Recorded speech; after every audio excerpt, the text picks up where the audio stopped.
ሰላም ቅዱሳን እግዚአብሔር ቤተሰቦች እንደምን አላችሁ? የእግዚአብሔር ጸጋና ሰላም ይህንን መልእክት ለምትሰሙ ለሁላችሁ ይሁን። እግዚአብሔር ፈቅዶ ደግሞ በ2018 ዓመት በዚህ አይነት መንገድ ተገናኝተናል። በጣም ደስ ብሎኛል። እንደገና ይህንን አገልግሎት ደግሞ እድል ስላገኘው የእግዚአብሔርን ቃል እንድናይ የእግዚአብሔር ምሕረት ቸርነቱ ስለበዛልን እግዚአብሔርን እጅግ አድርገን እናመሰግናለን። ዛሬ አብረን ከኔ ጋር የእግዚአብሔርን ቃል አንደበትን ስለመክታት ወይም አንደበትን ስለመቆጣጠር በሚል ርዕስ የእግዚአብሔርን ቃል አብረን የምናይ ይሆናል። ለመነሻ ያክል ከያዕቆብ መልእክት ምዕራፍ 3 ላይ ከቁጥር 1 ጀምሮ ያለውን ክፍል እናያለን። ወደ ክፍሉ ከማለፋችን በፊት ግን ለእግዚአብሔር ቃል ክብር መንፈስ ቅዱስ ለልባችን እንዲያስተምር ሁላችንም እንጸልያለን። የዘላለም ቅዱስ እግዚአብሔር ይህንን እድል ደግሞ እንደገና ስላገናኘን ስለሰጠን እግዚአብሔር መንፈስ ቅዱስ በጌታ በኢየሱስ ስም እናመሰግናለን። ክብር ሁሉ ለታላቁ ስም ይሁን። እግዚአብሔር ሆይ በዚህ ባንደበታችን እግዚአብሔር የዘላለም አምላክ ለክብር እንድትጠቀምበት እግዚአብሔር ሆይ ለአፌ ጠባቂ አድርግ እንዳለ ባሪያ ዳዊት እንድትረዳን እንድታስተምረን ለሰሚም ለተናጋሪም ጸጋን የምትሰጥ አንተ ነህ። ቃልህን ግለጥልን፣ አስተምረን፣ ተናገረን።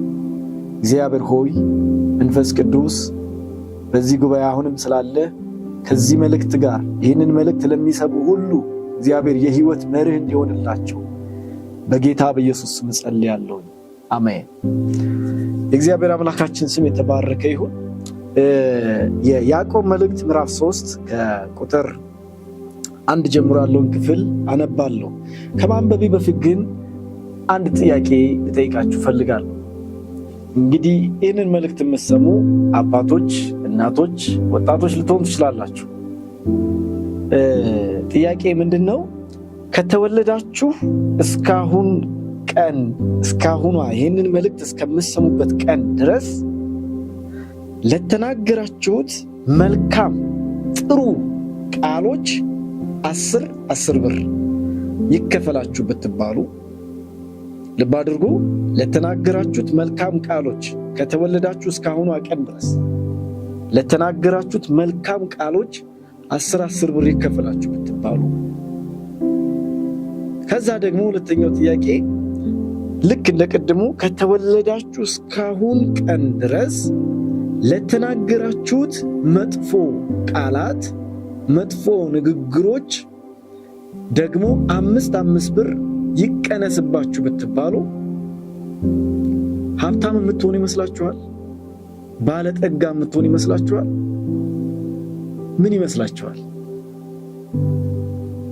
መልሱን ለእናንተ ተዋለሁ። የእግዚአብሔር ቃል ምን ይላል ስለ አንደበት?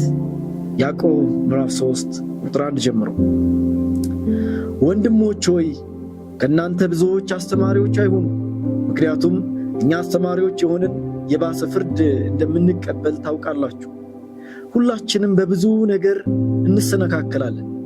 በንግግሩ የማይሰናከል ማንም ሰው ቢኖር እርሱ ሰውነቱን ሁሉ መቆጣጠር የሚችል ፍጹም ሰው ነው።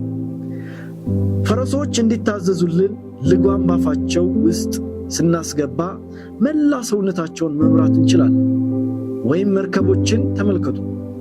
ምንም እንኳን እጅግ ትልቅና በኃይለኛ ነፋስ የሚነዱ ቢሆኑም የመርከቡ ነጂ በትንሽ መሪ ወደሚፈልገው አቅጣጫ ይመራቸዋል። እንዲሁም ምላስ ትንሽ የሰውነት ክፍል ሆና ሳለች በታላላቅ ነገሮች ትኩራራለች። ትልቅ ጫካ በትንሽ እሳት እንዴት ተቃጥሎ እንደሚጠፋ አስተውሉ። ምላስም እንደ እሳት ናት። በሰውነት ክፍሎቻችን መካከል የምትገኝ የክፋት ዓለም ናት። ሰውነትን ሁሉ ታረክሳለች፣ ደግሞም የፍጥረትን ሩጫ ታቃጥላለች፣ ራሷን በገሃነም ትቃጠላለች።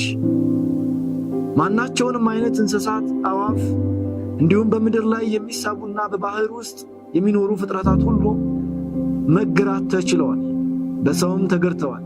ነገር ግን ምላስን መግራት የሚችል ማንም ሰው የለም።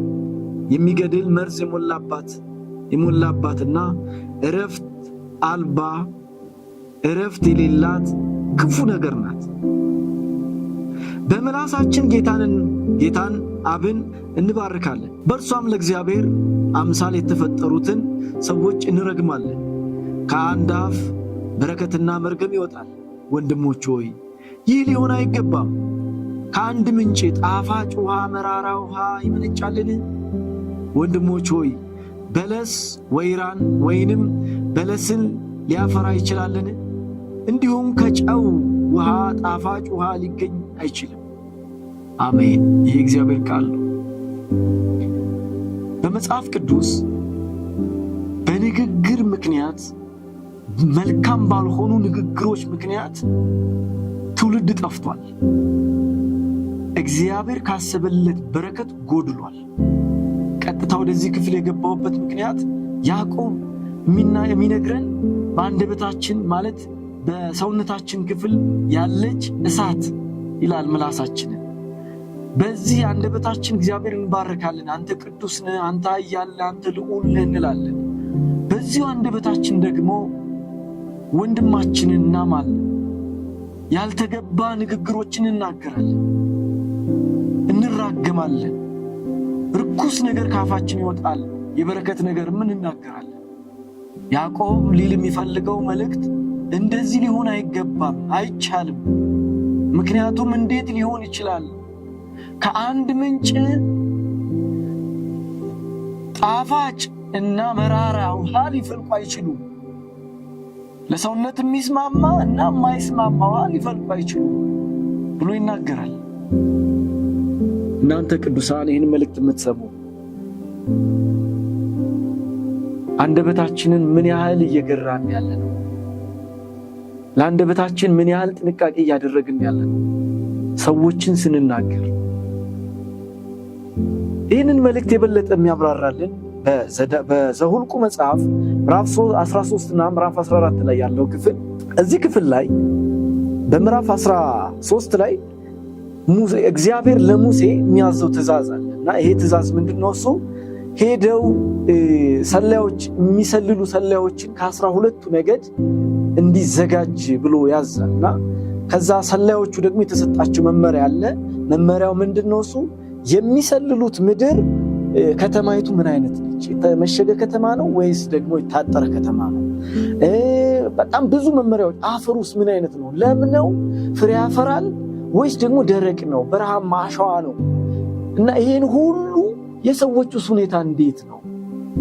እና የከተማይቱ እንዲሁም ደግሞ የተተከለው ዛፍ ፍሬ አለው ወይስ የለውም? ፍሬ የሚሰጥ ነው ወይስ የሚያጨነግፍ? ይህን ሁሉ የሰላዮቹ የተሰጠ መመሪያ ነበር። ስለዚህ ይህን መመሪያ ከ12ቱ ነገዶች በጣም ሊሰልሉ የሚችሉ ሰዎች 12 ሰዎች ተመረጡ። ከ12ቱ ሄደው ለ40 ቀን ሙሉ ከተማይቱን ሰልለው አይተው መጡ። ሪፖርት ሊያቀርቡ ለአሁን ላሉት ለእስራኤላውያን ሕዝብ አሁን ወጥቶ ለውጊያ ለሚዘጋጀው ሕዝብ የመጣ መልእክት ነው ይሄ መልእክት። ስለዚህ ከ40 ቀን በኋላ ፍሬ ይዘው መጡ ይላል እግዚአብሔር ቃል። እና ያቺን ሊሰልሏት የሄዱት ሀገር የእሷን ፍሬ ይዘው መጡ። ማህበሩ የሚጠብቀው ሪፖርት አለ፣ ከፍሬው የሚበልጥ ሪፖርት። የእስራኤል ማህበር ሪፖርቱ ምንድን ነው? አይተው ስለመጡት ነገር። በነገራችን ላይ ይሄኛው 39ኛ ዓመታቸው ላይ ናቸው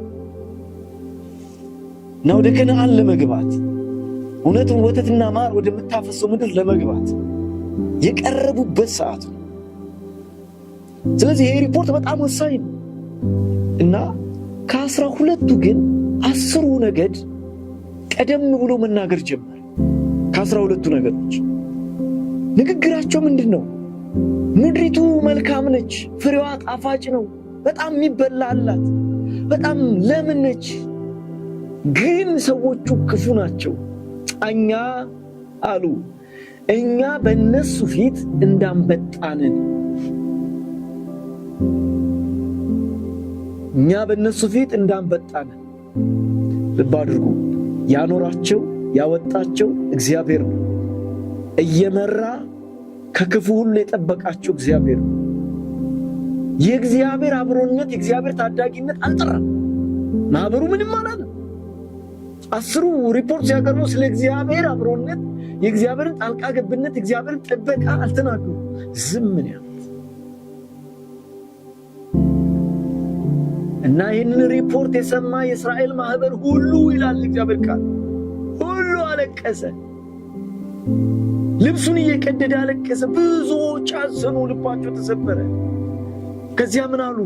እግዚአብሔር ሊጨርሰን አወጣ። ተመልከቱ የንግግር ጥልቀቱን፣ ምን ያህል የሰው ልብ እንደሚያወርድ፣ እምነት እንዴት እንደሚያጠፋ፣ እንዴት ከእግዚአብሔር ቤት እንደሚያጎድል፣ ከእግዚአብሔር እቅድ እንዴት እንደሚያጎድል፣ ከእግዚአብሔር ሐሳብ እንዴት ፈቀቅ እንደሚያደርግ። ለኛ ያቃተን እግዚአብሔር አያቅተው፣ ለኛ የከበደን እግዚአብሔር አይከብደው። በሚገጥሙን ፈተናዎች በሚገጥሙን መከራዎች ውስጥ የኛ ምላሽ ምንድነው? ነገር ግን ሁለት ሰዎች ኢያሱና ካሌብ፣ ሁለቱ ሰዎች ከይሁዳ ነገድ ካሌብ አለ፣ ከኤፍሬም ነገድ ኢያሱ አለ። እና እነዚህ ሁለቱ ግን ኖ የእስራኤል ማህበር እንደዚህ ይበል እንደዚህ ብሎ አይናገር፣ እግዚአብሔር ከኛ ጋር አለ። እነሱ ለኛ እንደ እንጀራ ይሆናሉ እንጂ እኛ ለነሱ እንዳንበጣ አንሆንም። ምን ጨፈልቅ አይደለም።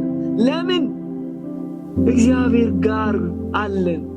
ያወጣን እግዚአብሔር እንደዚህ ሜዳ ለሊት ሆነ አይደለም።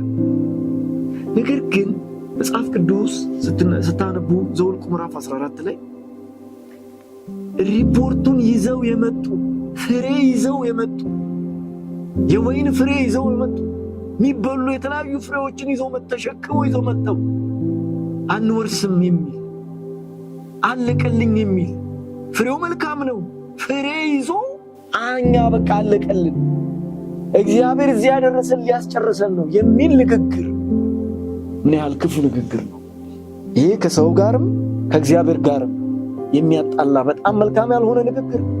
እግዚአብሔር ቃል ሲናገር ዘኍልቍ ምዕራፍ 14 ላይ ሪፖርቱን ይዘው የመጡ ሁሉ አለቁ፣ ተቀሰፉ ይላል። ለካ መልካም ንግግር አለመናገር የእግዚአብሔርን ክብር መሰወር፣ እግዚአብሔር እንደሌላ አስመስሎ መኖር እግዚአብሔር ይቀስፋል ማለት። ቀጥታ ወደ መልእክቱ ደግሞ እንመለስ። ያዕቆብ ምን ሊለን ፈልጎ ነው? አንደበተ እሳት ነው የሚለው። ይህንን መልእክት የምትሰሙ በሕይወት ዘመናችሁ ሁሉ ከተወለዳችሁ እስካሁኑ እስከ ይህንን መልእክት እስከምትሰሙበት ጊዜ ድረስ ከልባችሁ የማይጠፋው ነገር ሰዎች በእናንተ ላይ የተናገሩት መልካም ንግግር አይደለም። በእናንተ ሕይወት ላይ የተናገሩት መጥፎ ንግግር እስካሁን ድረስ አለ። አንተ ማትረባ፣ አንቺ ማትረቢ ብለው የተናገሩን የስንፍና ንግግር ቃሎች እስካሁን ድረስ እንትና እኮ እንደዚህ ብሎኛል አንረሳው። ሁሌ በልባችን ውስጥ አለ። እንትና እኮ እንደዚህ ብሎኛል የሆነ ጊዜ ብለን እናስታውሳለን።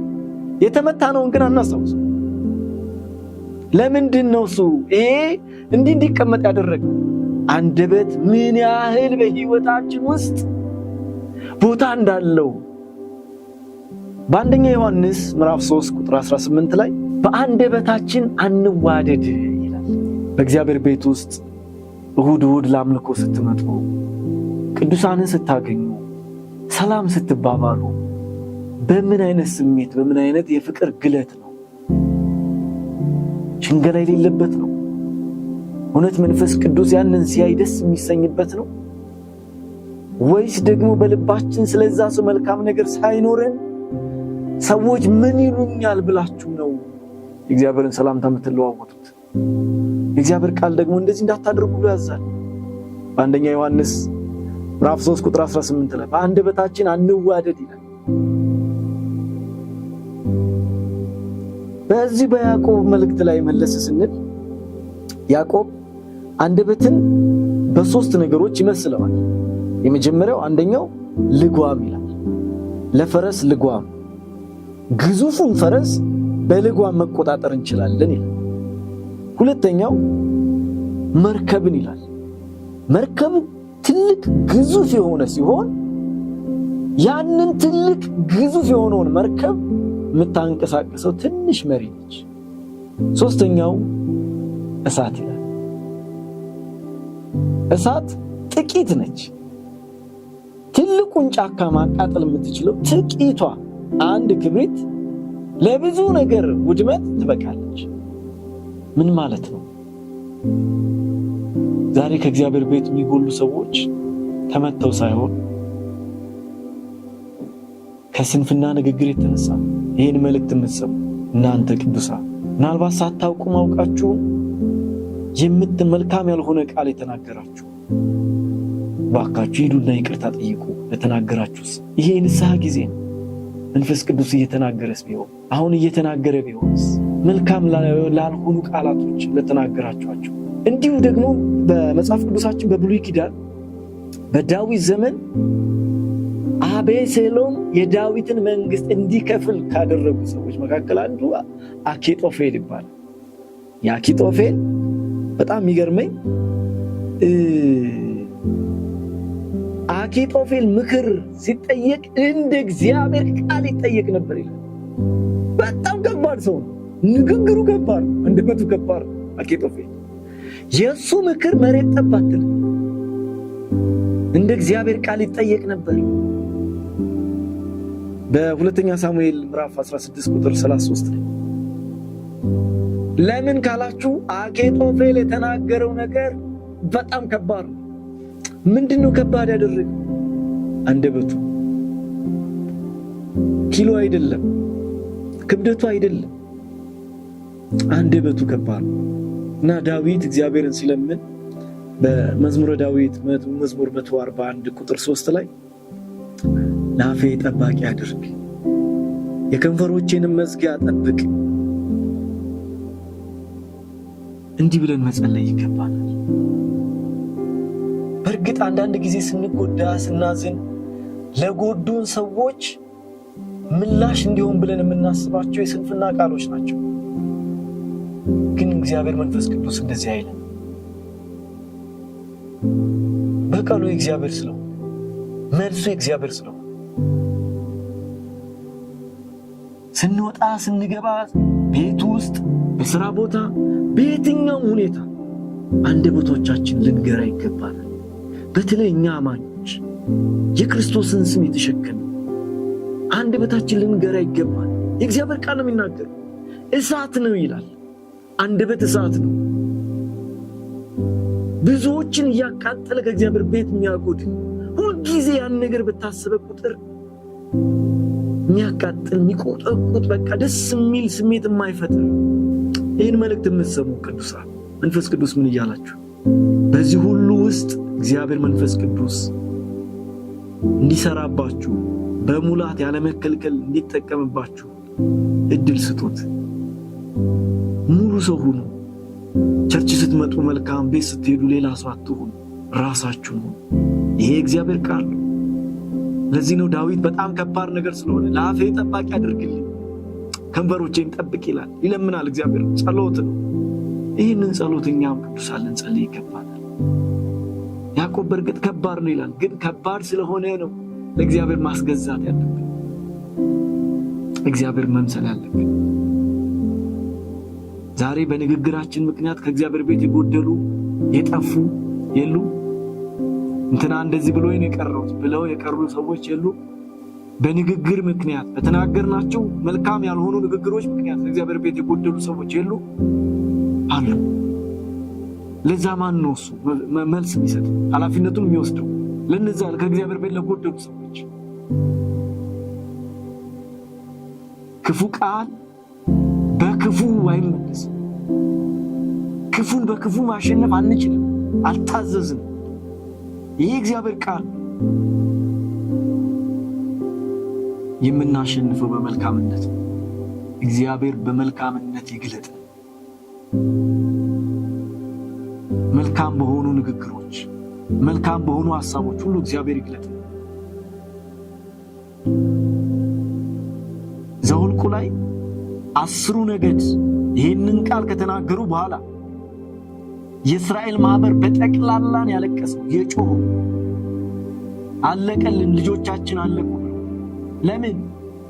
የተናገሩት ያዩበት እይታቸው ልክ አልነበር፣ ንግግራቸው ልክ አልነበር። እግዚአብሔር ምን አለ? በቃ ይህንን ሕዝብ ጨርሳለሁ አለ እግዚአብሔር። አላመኑኝም። ይህን ሁሉ ዘመን ተሸክሜ በእኔ አልተደገፉብኝም፣ ስለዚህ ጨርሳለሁ አለ። ሙሴ ግን መሃል ገባ። በነገራችን ላይ ሙሴ መሃል የገባው ህዝቡ እሰይ ሙሴ በርታልን የሚል ሙገሳ ስላለ አይደለም። ድንጋይ አንስተው ሊወግሩት በተነሱ ጊዜ ለነሱ ንስሐ ገባ። እና እባክህ አታጥፋ፣ ግብፃውያን ምን ይላሉ? በክብር አውጥቷቸው ጨረሳቸው ይሉሃል። ይህ ሁሉ እግዚአብሔርን ቁጣ እንዲያመጣ ያደረገው ምንድን ነው? አንደበትን አለመግታት ነው። ለምናየው እይታ የእግዚአብሔርን ክብር አለማንጸባረቅ ነው። እናንተ ወገኖች ይህን መልእክት የምትሰሙ ቀን የተጨመረልን የኛ አቅም፣ የኛ ጉልበት፣ የኛ እውቀት አይደለም እንዲጨመርልን ያደረገው የእግዚአብሔር ምሕረት ቸርነት ነው። ክብር ለሚገባው ክብር መስጠት አለብን። እግዚአብሔር አደርጋለሁ ያለውን ያደርጋል። እግዚአብሔር ታማኝ አምላክ ነው። አንደበትን መግታት የሚያቅታችሁ ጸልዩ፣ በመንፈስ ቅዱስ ፊት ጸጋ ይበዛላችኋል። መልካም ንግግር ለሥራ ያነሳሳል፣ መጥፎ ንግግር ግን ከሰው መሃል ይለያል። እግዚአብሔር በነገር ሁሉ ይርዳል። ስላስተማረን መንፈስ ቅዱስ ስሙ ይባረክ። እንጸልያለን።